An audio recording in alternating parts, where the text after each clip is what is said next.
Hello tugomeje kubasuhuza rwose bantu bacu. Uyu munsi duhe n'icyamamare ariko icyamamare nenda gukibaza ko turi hano muri rompuwe Kacyiru. Wa mugore ucira amazi yagiye he? Uri kuvuga hariya se? Hariya wa mugore bakimutema nyine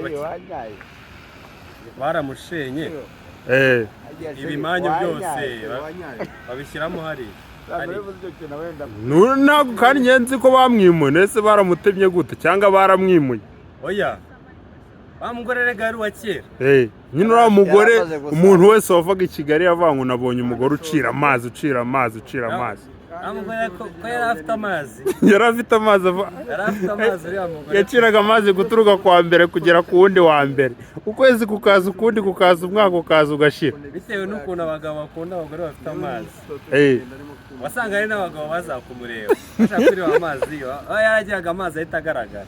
Wa mugore yari afite amazi.